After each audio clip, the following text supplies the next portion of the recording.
All right, everybody, welcome to RPG Boons. Today I wanted to talk about the announcements of Dungeons and Dragons at Gen Con, where they're going to be going into the Star Wars crossover as well as getting into the Dark Sun campaign setting, which is essentially like a Mad Max style dystopian campaign scenario. But, ever since they started scrapping a lot of different ideas, it seems like Hasbro's really reaching for something to capture the audience or pull people back in.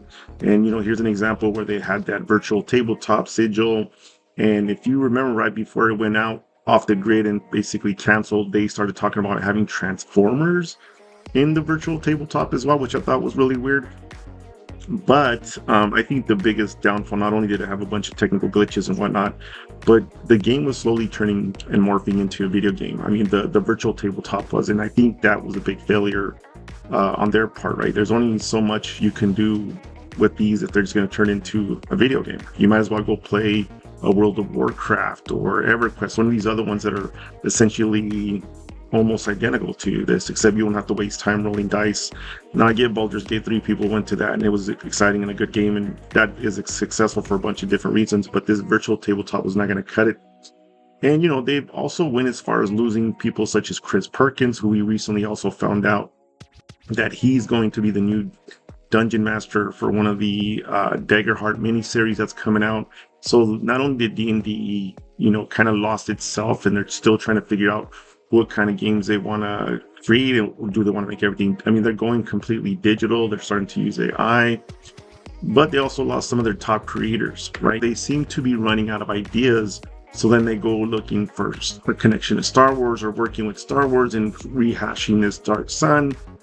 But, I think one of the better options could even be working with, let's say the Dave Arneson estate, right? That's one person, co-creator of Dungeons and Dragons, that was largely left out, ignored, and a lot of times Gary Gygax takes the most credit for the creation of Dungeons and Dragons, where it was really Arneson who brought it to Gygax, where Gygax for sure fleshed it out, typed it all out, did a lot of work, got it out there, and continued it. But with that being said, we should also give maybe D&D or Wizards of the Coast should think about working with someone like Dave Wesley, who's still around, who, based on documentaries as well as the Elusive Shift and other readings such as that, Dave Wesley was really the creator of role-playing. He was playing the Brunstain, and that is a role-playing game.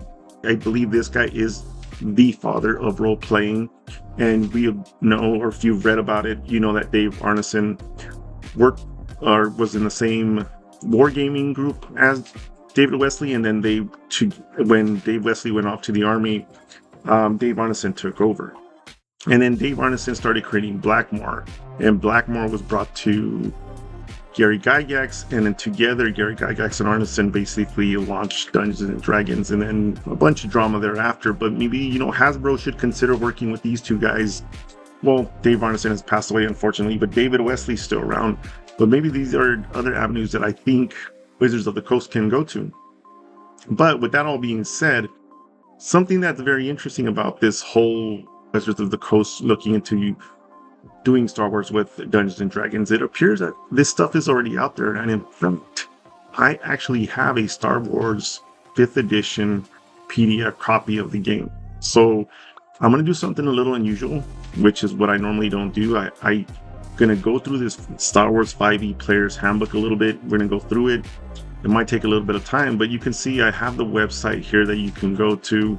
It's literally sw5e.com, and you can see it has a lot of resources. It functions like D&D Wiki, where you can basically play the game. It'd be digital, but you can play the game. I just happen to have a PDF copy, and I really don't remember how I got this, but I got it a long time ago.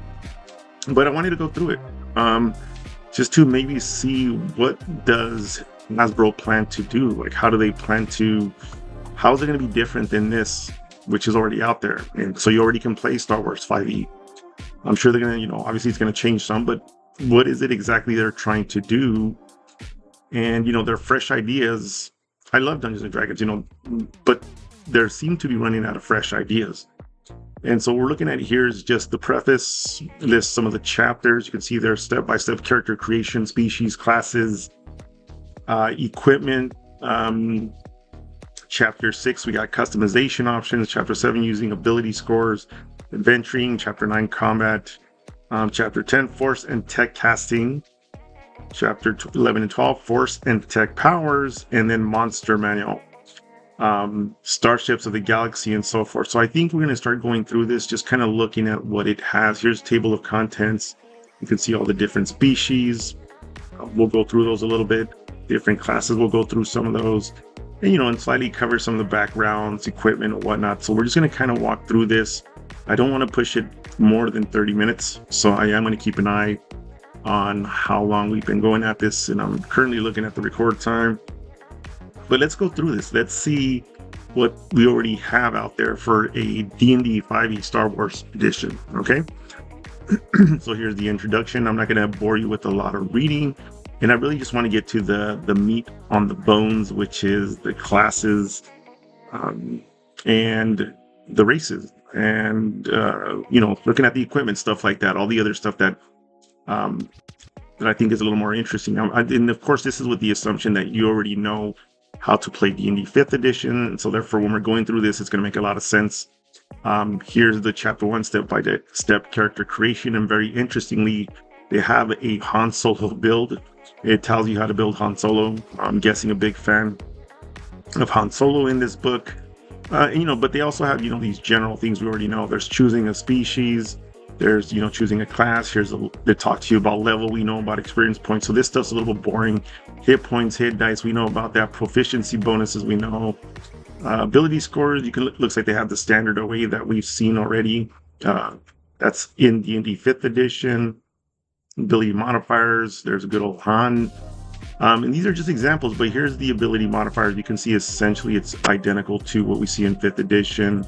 18, 19 being your +4, and 10, 11 +0 and whatnot. It's showing you a point by system. We're using a standard array, as I mentioned. There's Han Solo again. What up, dude?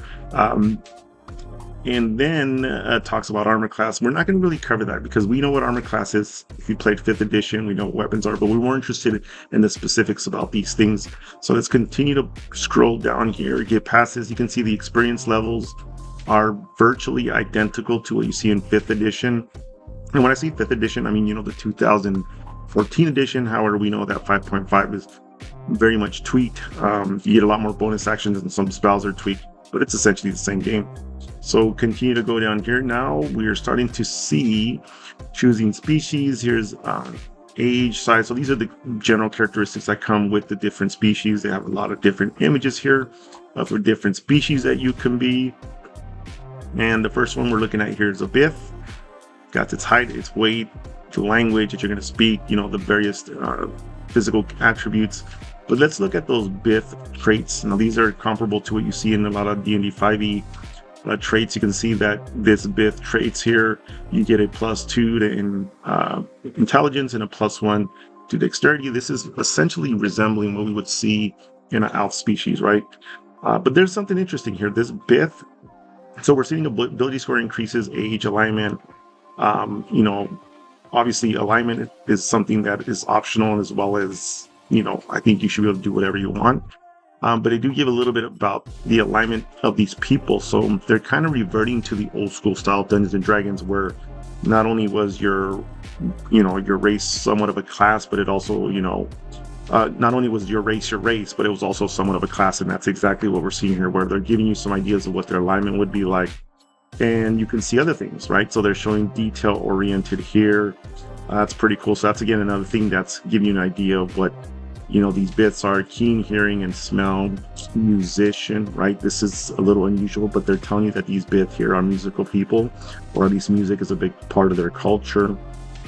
Programmer, again, giving you a little bit more about the Bith in terms of not just being a race, but being a type of living that these races are for Star Wars. Here we're looking at a both end. Again, physical characteristics, visual, social characteristics, whatnot. But let's go ahead and look at those both end traits again. And, the score increases intelligence, dexterity. But let's look down here. Naturally stealthy. You can attempt to hide when you're obscured only by a creature that is your size or larger than you. Nimble escape. You can take disengage or hide action as a bonus action. So that's pretty interesting for this both and race here. So again, this, shrewd, you're proficient in insight and deception skills. So again, your race comes with skills that, basically tie into a class type as well. At least there's something about being that race that gives you these bonuses. Well, here we're looking at a chiss. Same thing. Just kind of want to focus on these other things like tech resistance, right? Growing up around technology leaves an impact on the chiss. You have advantage on saving throws against tech powers, all right? That's cool. Dark vision, standard elf stuff, martial proficiency. You have proficiency with light and medium armor, right? That's pretty cool. So these people are warrior people, you can argue, having, proficiencies in armors and whatnot.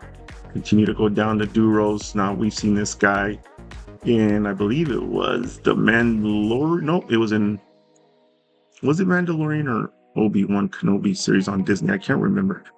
And if you're a bigger Star Wars fan, please leave some comments. Let me know what I'm doing wrong. But here again, let's look at those Duros traits. We know what they look like, right? You get the skin, blue, green, eye color, red, very distinct. We got dark vision again, galactic traveler, pilot, right? So this race happens to be very apt in travel. And tech resistance, again, similar as before. Languages, that's a little bit less exciting, so we'll just skip over that. Humans, okay, so it tells you all the different tones we know about humans. What gives their traits? What makes them a little bit different, right? So we're looking at defiant. Humans are known for being stubborn, often refuse to give up, and even against the worst odds. You can add D4 to a skill check or saving throw after rolling, but before you know the outcome. Pretty cool.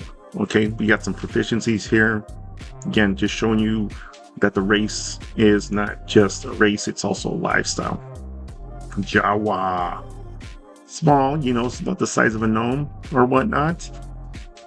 But look at those traits. Okay, grovel, cower, and beg. As an action on your turn, you can cower pathetically to distract nearby foes until the end of your next turn. Your allies gain advantage on attack rolls against your enemy within 10 feet of you that can see you. Once you use this trait, you can't use it again until they finish with a short or long rest. Wow, again, cool. Really cool. Tech Dabbler. The Ion Blast at will tech power. When you reach 3rd level, you can cast Repair Droid tech power. So again, very much related to what we see in the movies. Jawa, not just a race, but a lifestyle. Let's go to Caldor. We recognize, you probably recognize all these different races from the movies. What does their traits look like? What makes this guy distinct? For biology, you cannot breathe oxygen, and the Caldor have created breathing apparatus to negate the effects of the living oxygen-rich environment. But if your mask is removed while you are in such an environment, you lose consciousness. Now, this is a straight-up big negative, but what do you get in return? Telepathy. You can survive on 1 hour in vacuum of space. You have resistance to necrotic damage. So, okay, you get some pretty good deals here. Necrotic damage resistance and 1 hour without anything. Pretty awesome. Mon Calamari. You remember these guys, the ones they're pretty cool. They always they're commanders and generals of destroyers. At least that's how I've seen them every time. What are their Mon Calamari traits? Amphibious, breather and water, dark vision, of course. Mon Calamari resistance. You have an advantage on saving throws against slow effects, and you have resistance against cold damage. Really nice. Musical. You have a proficiency in 1 musical instrument. So again, it's giving you a little bit about their culture. Again, these Mon Calamari is not just a race. You got it, a lifestyle. Rodian. This guy. Guido. Destroyed. Killed by Han Solo. But let's look at those traits. Hunter. You're proficient in survival and stealth. So again, your people tend to be hunters. Keen hearing and smell goes along really well with that. Sith pureblood. Now, I saw this. I kind of browsed this a long time ago, and then I started looking at it again. I'm not a fan of this Sith pureblood because I feel like if you're a Sith, It's a way of life, not a blood, right? So I don't know. Anyway, that means, you could be any of the other races. If you should be able to be a Sith in some kind of way.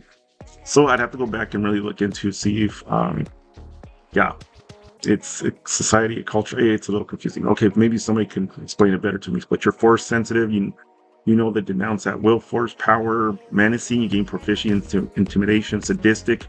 You have proficiency with saber whips, vibro whips, and nets. Okay, so again, really telling you a lot about who this race is in terms of not only what they look like, but their lifestyle. Let's continue to go down here.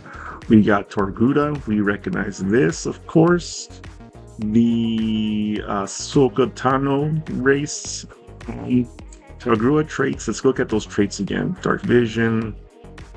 Although I don't know how true this is because we saw on the show, I don't think she had dark vision. Anyway, so Montral reception, you have tremor sense about 30 feet. You can detect and pinpoint the origin of vibrations within a specific radius, provided the monster and the source of the vibrations are in contact with the same ground or substance.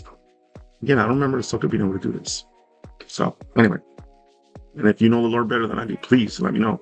Wild Hunters, you have proficiency with survival skill and a bunch of language. You can read, write, galactic. Okay, so languages, again, not as exciting.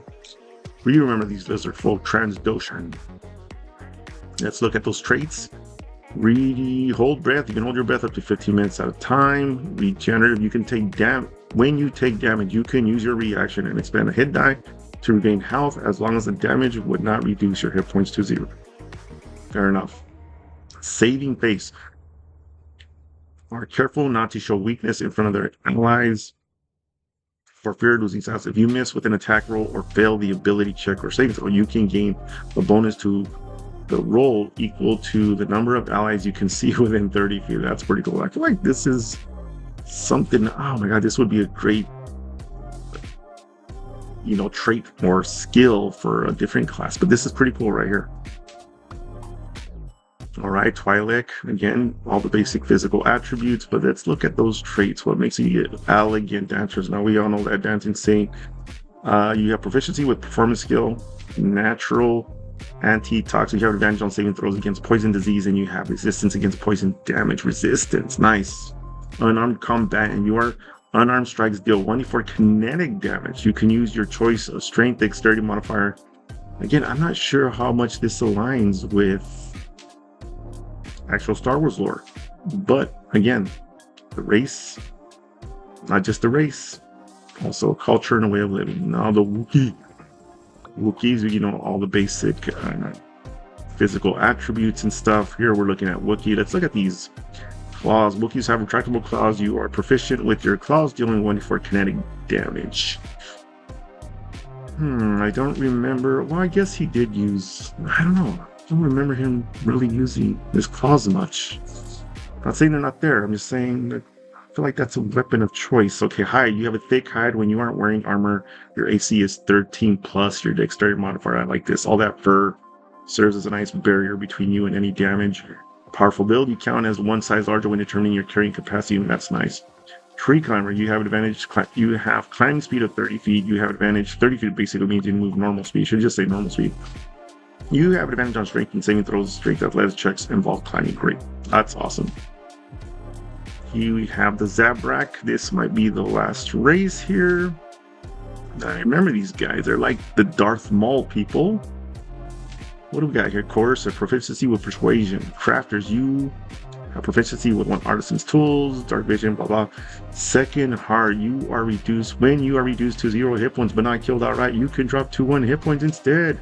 You can use this feature again until you finish. Alright, so very much half-orc style trait. Unarmed combat, your unarmed strikes deal 1d4 damage. Now this is interesting, these unarmed combat and strikes, because I think there is a monk class here. So let's see what this 1d4 damage does. It kind of negate the monk class. Okay, so here we're looking at the classes. Here's a list: Berserker, Consular, Engineer, Fighter, Guardian, Monk, Operative, Scholar, Scout, Sentinel, of course, Fighter. Very much a D&D, and Monk, a D&D name. I took a quick glance. This Berserker is basically a barbarian. And yeah, let's go through this. We're going to see what they are. And of course, you can see all the different things.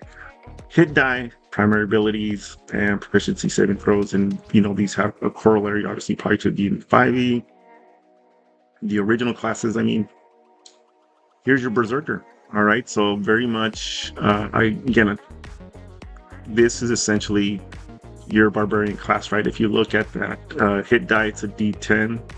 Your Fighter and Guardian are going to be probably your Paladin, and Scout's going to be your Ranger, and then, the rest of these will be Thieves, Monks, whatever. So the Berserker is more like a Barbarian. If we look at some of these features, we're going to see that they are essentially, not identical, but they're Barbarian. Berserker's approach, reckless attack, danger sense. If you know your D&D 5e, these look very familiar. Let's continue to go down here. There's a D12 hit dice. Yeah, this is very much a Barbarian.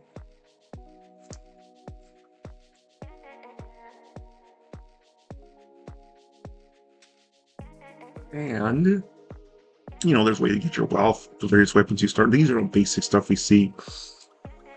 But I'm more interested in how this relates to D&D classes. You can see here's the Rage, very similar to what you see for the Barbarian, Brutal, Critical, Feral Instinct, Relentless. So this Berserker is essentially a Barbarian. Oh, and we got our different, it's a subclass. Why am I drawing a blank here? I believe it's a subclass. The Augmented Approach, and you can see not only you get those basic Barbarian traits, but then you have these other things. Right, so hold up cavity. So at 3rd level, you choose just like you would.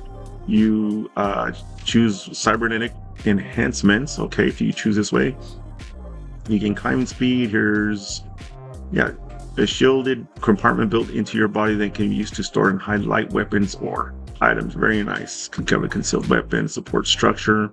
More machine than man. Starting at 10th level, cybernetics allow you to become immune to poison, disease. Well, yeah. So, it's still taking a little bit from the Barbarian class, but it has a little bit more of this Star Wars feel. Hollow skin emitters. While you are raging, any creature within 5 feet of you that's hostile to you has disadvantage on the attack rolls against targets other than you and another creature. Yes, very nice. Let's keep going. Oh, the Marauder Approach. Now, this is a Barbarian that has force powers, right? Here's force powers known. You learn force powers. You are powers of your choice, and you learn more at higher levels as shown in the force powers, and that's force abilities. Yeah, so you're a Barbarian, but you can use the force. That's cool. Force, Furious Force. Casting force powers during a rage counts as attacking for the purpose of maintaining rage. Yes, that would make sense. And here is the Marauder's Approach, which is your subclass within Berserker. And you can see you have force points here, force powers known, max power level, and so forth. So this chart. Reckless power, full storm. Yes, we're not going to go in detail, but I just wanted to again briefly go through this, and you can see what this Berserker is like. So War Chief Approach. For some Berserkers, it is their duty to birthright to lead their tribe and kin to battle and victory. So this is probably more of like a I don't want to say bard, but somebody who inspires a group. Let's see, command rage. Your rage becomes more aware. Inspiring presence. Your mere presence in the battlefield rallies your allies. When you are raid, choose up to 3 allies that you can see within 30 feet of you. Each creature gains temporary hit points. So yes, you can see you affect your allies and those around you. The Counselor, interesting. Okay, so I believe this is the other class. Scampers away in the ground, lightning sparks from fingers.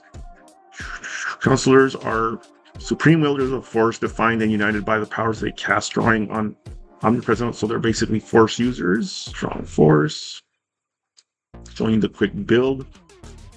You know the standard proficiencies is the same for the Berserker, +6 at 20th level. Force points, you can see straight into force powers. See they wield a lot higher number there. And your hit points, 1d6. Okay. I don't know if that original chart had a d6 on there. It's only d8s.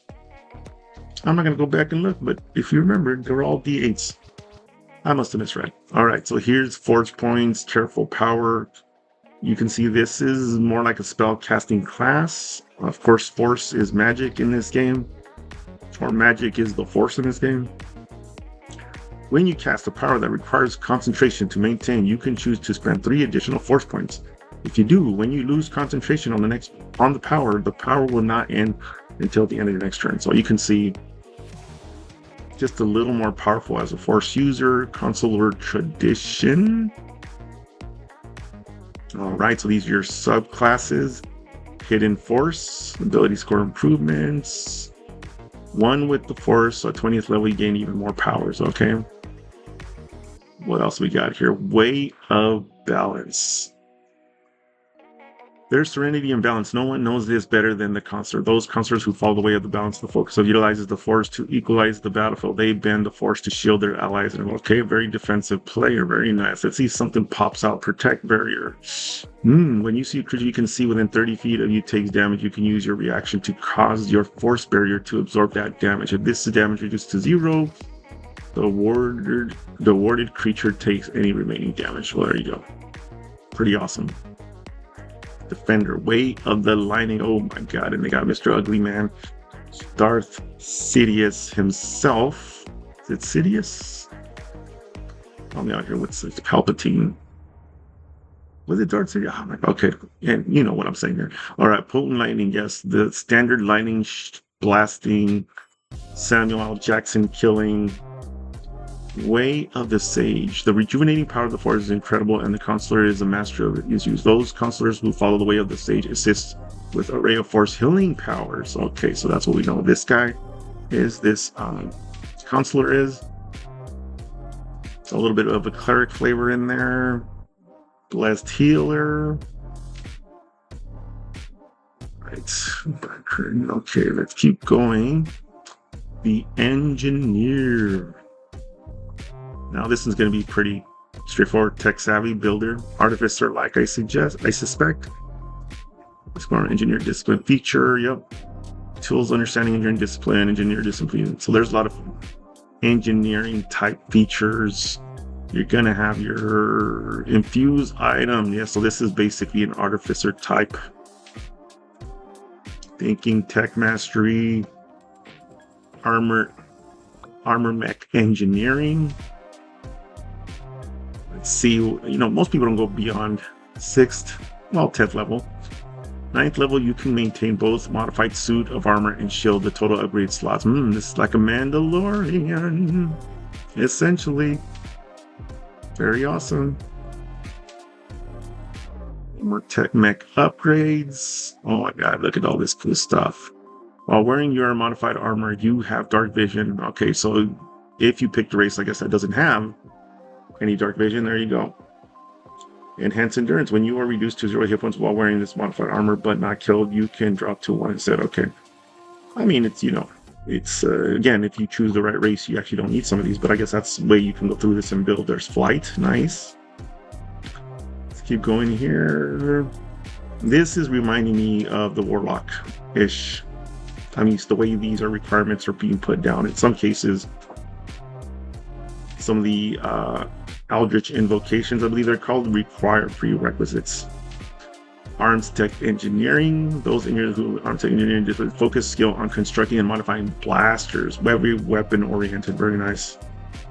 Let's continue to go down this. Let's pick a couple of these out. Let's see. Prerequisite blaster. You affix short blade to the barrel of your modified blaster weapon, allowing you to make a melee weapon attack with it. The blade is a melee weapon with finesse property that you are proficient with and deals 1d6 kinetic damage. We still don't know if this damage is at 5. Let's get to the monk. But Snapfire, 9th level, weapon attack, quick shot. You can use your reaction to opportunity attack with your modified weapon if enemy comes within 10 feet of you. That's nice. Let's keep going. Here's the Astrotech Engineer upgrading their droid companions. So instead of armor and weapons, you build droids. It's pretty awesome. This is kind of like, what was it? On Rogue One, K2. Was it K2? Can't remember his name anymore. There you go. You can upgrade your android. Basically be a builder, right? Kind of like the way Anakin was when he was a kid. Really nice. Different mods, weapons, flamethrower, four-armed combatant. Oh my god, General Grievous style here. Let's keep going down. Stun ray. Very awesome. Droid features. Ooh, generating your droid. Choose your android companion. It's an integral part of Astro Jail, right? So you can build one. Very nice. Hit points, basic stuff. Class 2 droid, class 4 droid. Boom, boom. Beautiful. All right, now we're looking at the fighter here. You know, I said I was going to stop at 30, but we might have to go longer than that because we're just getting through these guys. But let's see. Fighter. Here we go. Fighting style, action surge. Okay, it's looking very much like a fighter would.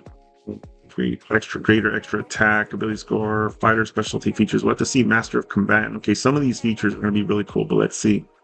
Okay, this is like a Battle Master. Disarming attack, distracting attack, evasive footwork. This is very much a Battle Master. Let's look at. Let's see. Again, this is all Battle Master stuff, so this is really nice. Fighter specialties. Yes, this is what I want. Assault specialists. Bonus damage. Assault specialists combine rigorous training with physical excellence to deal devastating blows. Oh, I forget this guy's name, but he was a badass on Rogue One. There we go. 10th, you can second fighting style option. 7th. Yeah, so you're just more durable. Shield specialist, really giving you this, feel for a squad with different specialties within the unit. Tech powers, you learn 4 tech powers and you learn more higher levels. Show the tech powers. Here's the stuff on the right. 10th level, you use your action search feature. You can choose one creature within 60 feet of you. As allied with you, the creature can make 1 melee attack range there. So this is like rally. This is really nice. Rallying cry. Yep. Tactical specialists. What does this give you? Now we got more combat superiority dice here. Interesting, because I think the other one just gives you the maneuvers. Student of war, you gain pursuit with 1 type of artisan's tool. Know your enemy. Beginning 7th level, you spend at least 1 minute conserving. Yeah, this is, I believe this is also a Battle Master feature. Yep, it is, yeah.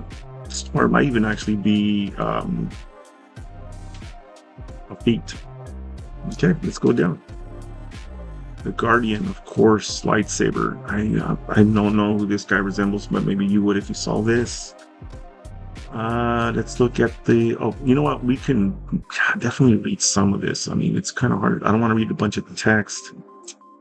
Let's go with that. But it seems like this last paragraph seems to be the one that does it. Guardians of the Masters, the arts of lightsaber combat. They focusing on utilizing an ever-present power of the Force, enabling devastating attacks often. So this is a lightsaber wielder, which means you're basically a swordsman. Force purity, extra attack, force feature. Let's see what some of these are. Force casting. I mean, you're going to obviously know how to use the force.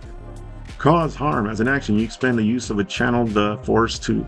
You use your channel the force to sap the life from a hostile creature you can see 30 feet. The creature must make a constitution save throw. On a failed save, the creature takes necrotic damage equal to your guardian level plus your charisma modifier. That's pretty good. So if you're level 10, that's 10 plus 5 plus 1 or 4, who knows. That's good damage.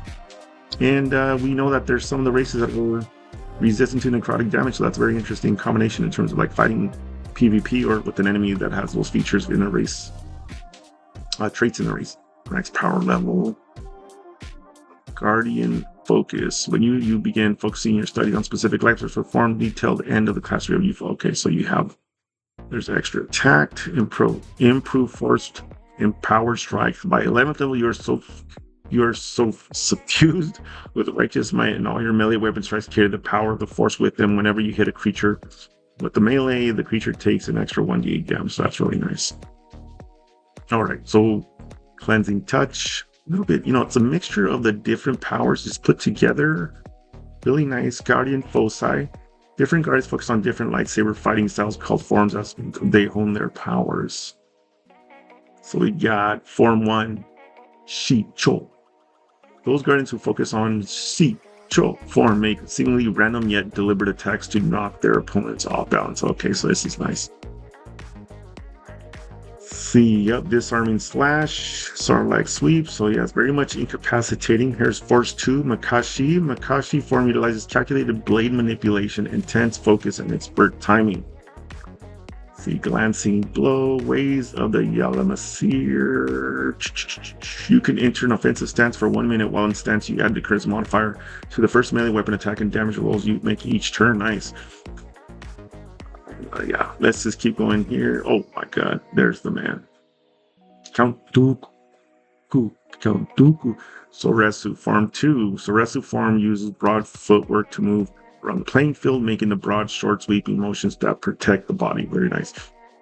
Let's see which one of these really helps. Here we go. Let's look at advancing. When you cast a Saber Reflect power, you can expand the use of a channel, the force to move up to 10 feet as part of the same reaction. This movement does not provoke opportunity attacks. Very nice. So, hey, cartoon Obi-Wan Kenobi. Anyway. Monk. Let's see.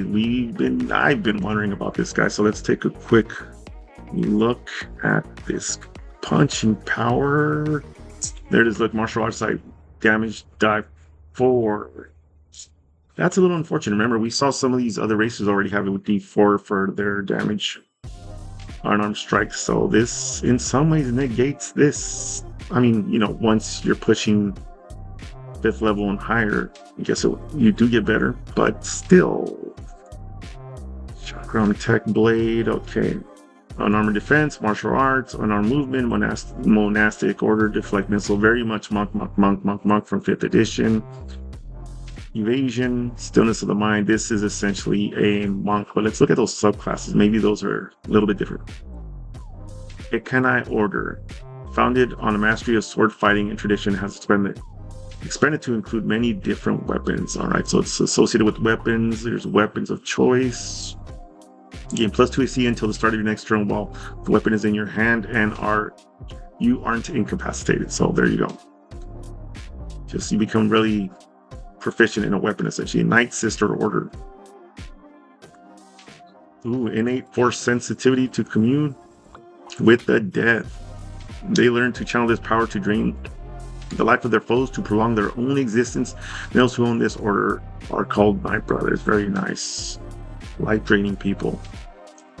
Let's see. Dark magic. You take this action. Each creature within 30 feet of you can see. You must succeed on wisdom save throw or be frightened until the end of your next turn. That's very nice. Where's the drain though? I don't see a drain. I mean, you have to wait till level 17th. That's no bueno, man. All right, let's keep going down. Here we go. Taraz Kasi Order. Manipulate focus to heal damage to their bodies and practice advanced meditation. So it's a little confusing because the other one sort of said the same thing. All right, open hand technique. You must succeed. Hit furry blows. Okay. Yeah, these are other bonus of the body. You gain the ability to heal yourself as an action. You can regain hit points equal to 3 times your monk level.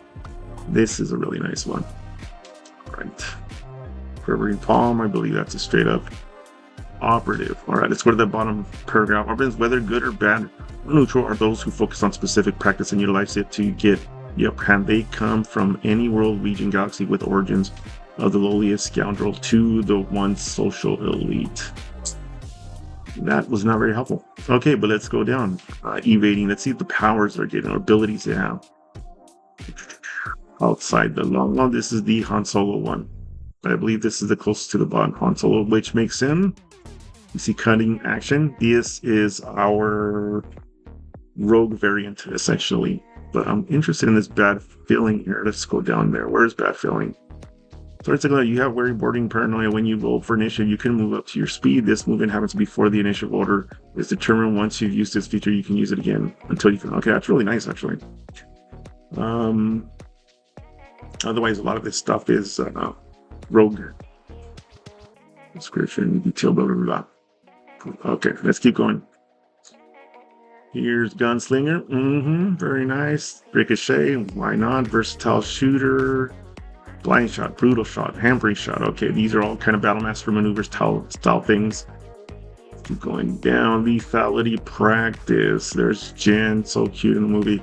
Those operatives who use this without practice use disguises to get close to their enemies and leverage. So a little bit of the disguise self, not the magic, but just disguise self.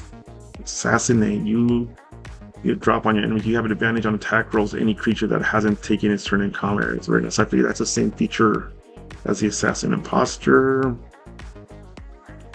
Saboteur, arcane trickster. I think that's where we're going with this. Yeah, tech points, poly techs change into super from spells to tech powers and very similar spells. I'm guessing. What do we see here? Tech power droid improvements, tracker droid. What did I miss? Oh, you cast tracker droid interface power first level without expiring tech points. You can use this feature number of times equal to your talent's mark and regain its power. Additionally, when you cast the tracker droid interference tech power, you can modify the tracker droid and you confirm the following additional. It's been so long since I read this, but I'm guessing it's a little machine little droid you carry with you that does stuff for you. I think we've seen in the movies where they have like a little ball and it's, basically zero gravity and flies away. Versatile tracker. Power thief, let's keep going. Scholar. Scholars are masters of the mundane arts using methodological practice to turn the tables of their advantage. For years to study, to test these scholars take the situation to them quickly. Student means achieve whatever they have in mind to set to whatever pursuit. Follow the scholar will have planned. Okay, it's a mastermind, essentially. I'm guessing more like a wizard build. Let's look. Discovery, sage advice, academic superiority, critical analysis, unwavering mind. These are very interesting names, and let's see what they actually mean. Ooh, superiority dice. So this is going to be, it's a Battlemaster type. Measured action. As a reaction, when you take a roll to contested skill check, you can experience superiority die to add to your roll. You can use this maneuver before or after making a contested roll. Perfect. All right. Heads up reaction. Now I can see within 30 feet. Can see you here. You make a saving throw. You can experience word to die. Add a number rolled. You can use this maneuver before. Okay. Yeah. So this is a lot of Battlemaster in here. I'm trying to look for very unique ones, but I'm not really seeing it. Academic pursuits. Let's see what that is. Third level. You dedicate studies towards pursuit detailed in class description. Pursuit you choose grants you features. More features, more features. Okay, let's keep going down. Physician pursuit. Healer. Additional move. Adrenaline hit. Yes. Give some injections. Emergency prescription. Very nice. Very much a medic type. Insurance. Transfusion. Weak pulse. Okay. Field surgeon. Oh my god. It's really nice. Nisha. 6th level, when you expend superior dice to restore the hit points, you grant separate hit points to a creature. You can add an additional d4 to it. It's pretty low. Discoveries physician. When you select this person, you gain access to new discoveries which reflect the progress of your studies in the medical arts. Whenever you learn a new discovery, you can choose from any of the following as well. Discoveries. Experimental treatments, healthy advisor, Mortician. That sounds interesting. You can use your critical analysis feature to examine a body that has died within 7 days. At least 1 minute inspecting the body, you can accurately determine the cause of death. Okay, that's really nice, but it's more like an investigative kind of thing. This is nice though because these skills can, if you're the DM, you want to keep these skills in mind because it really helps you create scenarios, right? Where you find a dead body and how long has it been dead and blah, blah, blah, blah. So it's really cool. Political pursuit. Those scholars who choose political pursuit know how to best themselves. So this is a politician. Politicians. And so, third level, when you are target of a critical hit analysis feature, you and all the allies within 5 feet of you gain bonuses, right? So that's nice. Call to arms. If you are surprised at start of combat and are incompatible, you can expend once per die to act normally on your first turn. That's nice. How is that politician pursuit? Okay, it's not really for me to question, but that's a really cool feature. Let's keep going. Force of personality.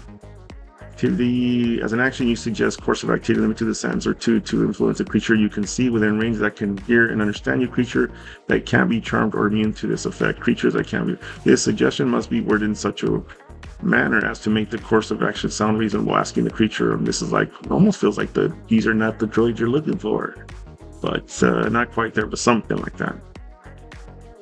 Tactician pursuit, battle proficiency, tactical mastery, additional maneuvers. Ooh, commander strike. Yeah, some more battle master style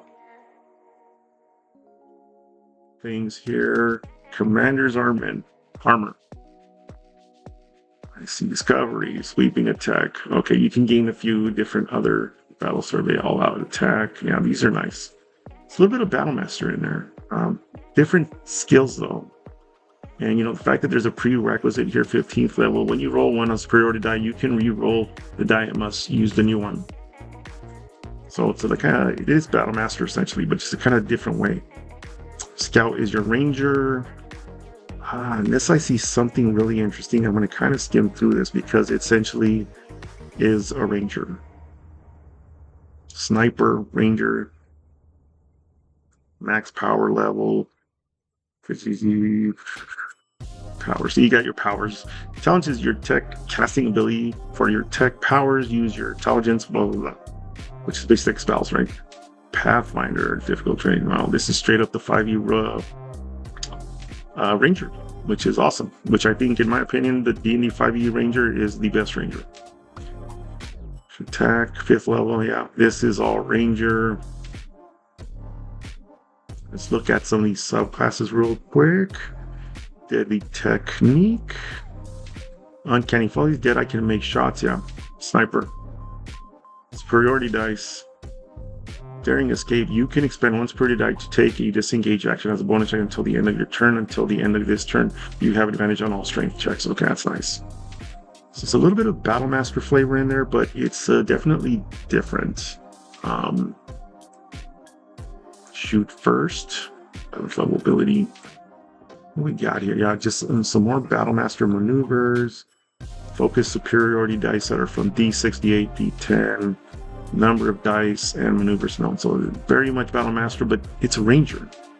Very interesting. I mean, it's the same as spell slots, I guess. Evasion. You're subjected to an effect such as blah blah blah. Superiority. Hunter. Okay. It's a little bit different, right? We got evasion. Giant killer, horde breaker, these are very common known.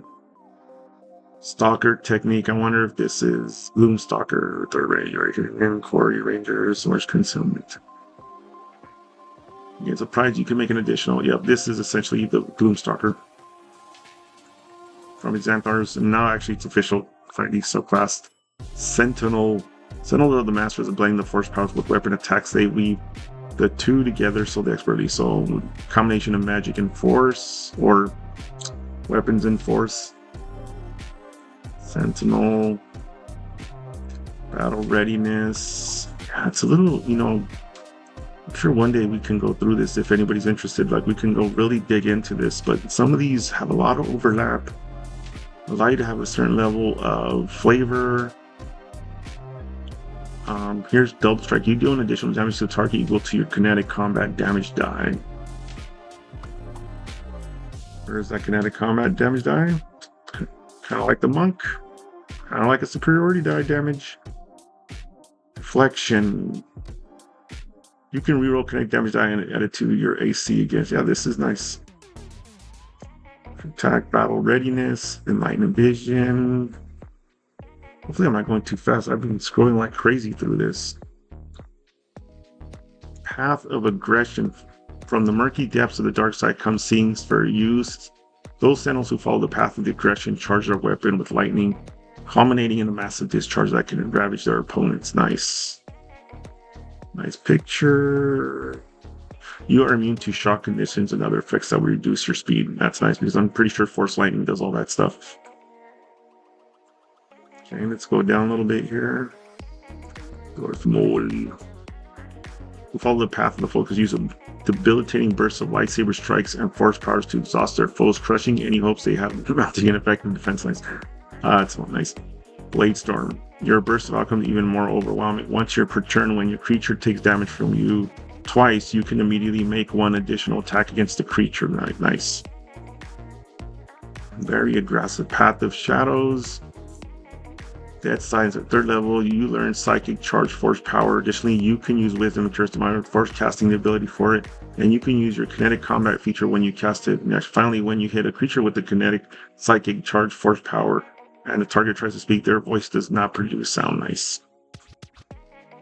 You can see again, this is where like you'd have to create the scenario for these things to happen. So it really helps with, I think, the DM for creating, the type of scenario. Chapter 4, personalities and backgrounds. We're going to just quickly go through this because I think we're pushing a little heavy. It's going to be very similar to the backgrounds in D&D. Is there one list? Oh no, there's going to have agent. Yep. Bounty hunter. Nice. Criminal. Let's see here. Burglar. Okay. Yeah, so Boz and Flans, Entertainer. I'm going to skip this a little bit because, whoa, Jedi background. Interesting. You don't have to be a Jedi. It could be just a background. And you abandon your Jedi. Nice. Okay, let's just keep going. Mandalorian. I don't know. These backgrounds are not. These might be more like legit backgrounds. Like, this is what you do. This is who you are. Which is pretty awesome. Scientist, noble, scoundrel, Sith blood, but I don't want to get into it. Going smuggler, Han Solo, soldier, can go anywhere. Could be rebels or empire.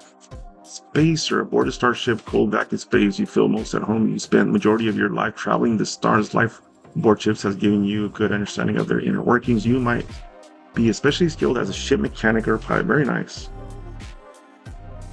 Alright, equipment. I really just want to see these damages. Okay, so here's starting for the different classes. Let's look. What weapons do we have? I bet you it's all equivalent to D&D. Light armor, yeah. Look at that. It's basically heavy Durasteel armor is basically your plate mail armor. Okay, weapons. I'm guessing we're going to see maybe there's less weapons though.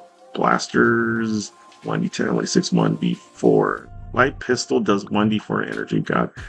I mean, this is the issue with a lot of these games. 1d4, your fist, based on your race, could do this much damage. I don't know. Vibro weapons, 1d8, 1d8, 2d10. Vibro weapons sound very deadly, but no. 1d4 kinetic, 1d6, 1d8, 2d4. Ammunition, okay. Yeah, and this is basic equipment. I mean, they're gonna have very specific equipment for the Star Wars universe, right? But this is equipment, you get it. Grenade ion, oh my god, yes. 2d4 ion damage. That's just not enough damage, guys. So you're a little superhuman, or at least you survive a lot, like comic book style, Flight suit. These are nice though. I mean, flight suits, respirators, enviro suit, aquatic reb breather. These are awesome. They have a lot of cool stuff here. What did that say? Chronometer. Interesting. There's the backpack, jetpack. I don't have time to figure out what's the difference between flight and that. Clothes, this is not so interesting. Tools. Look, I'm not saying this stuff's not interesting. It's just we've been at it for about an hour now, and we're gonna get through some of this. Here's your droids, and I better see some stats for these droids, otherwise it'll be disappointing. Although we did have those stats for based on your class, right? But I don't see them here, so that's a little unfortunate. I did want to see, here's multi-classing. I wanted to see some of the magic. So here's the feats. Athlete. Yeah, these are starting to resemble at least a little bit of what you normally see in feats in D&D 5e. Charger. Some of these sound very familiar, some of them don't. Climber, combat caster. Let's keep going down. Let's keep going down. We want to get to those force powers, tech powers. Some of these, I'm sure these feats are amazing. What is it? Chapter 9 is the 2-weapon mastery chart. Using ability scores. We're going to skip this. We know this. Again, this is all assuming you play some D&D, so you know how to use your abilities, checks. None of this stuff's that important for us today. Adventure, let's skip all that. Timeline, that's all. A lot of times DM options, people don't. Short rest, long rest both exist here, but yeah, the DM options, it varies, right? Timelines, is your mission 1 day, 2 days? Does 3 months pass? Bonus actions, oh my god, bonus actions are terrible, but it's not just me, Mike Merle said it too. So Mike Merles, which is the creator of the bonus action. Yeah, let's go ahead and this is all standard D&D stuff for combat. We want to skip a lot of this stuff.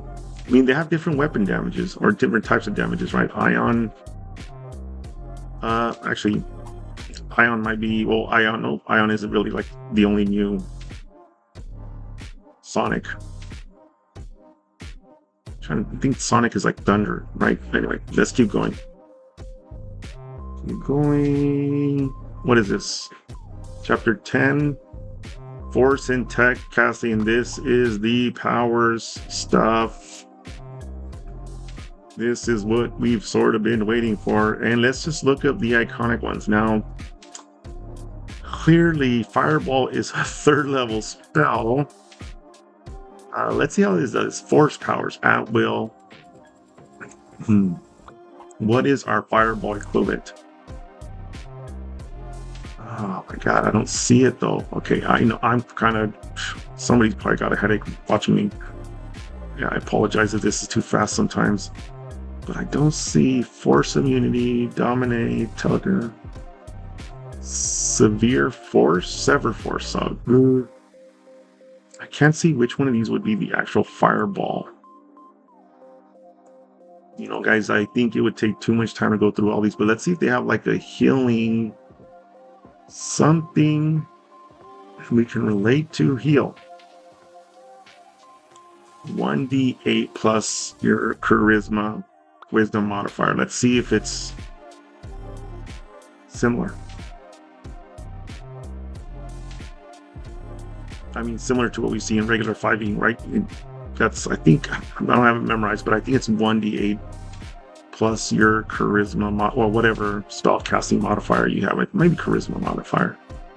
But we want to see if there's something like it. Here we are. Heal, hex, heal at the bottom here, I bet. 1d8 plus your force casting ability modifier. So there you go. I mean, they're reskinned, or you project a phantasmal image. Yeah. I'm sure there's the Fireball equivalent in here too, but all right, let me, I'm going to pull to the back here. Let's see if there's anything cool on the appendix part. Oh yeah, this is the tech. Oh my god, I wish we could look. Maybe this one has the Fireball. I know I said we're going to quit, and I promise we are, but we're going to look for that 3rd level explosion. I think we found it. That's going to be our Fireball. Almost there, baby. D,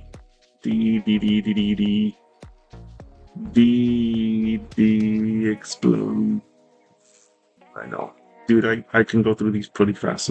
Bam, explosion, 3rd level, tech, 1 action, 150 feet, 8d6 fire damage.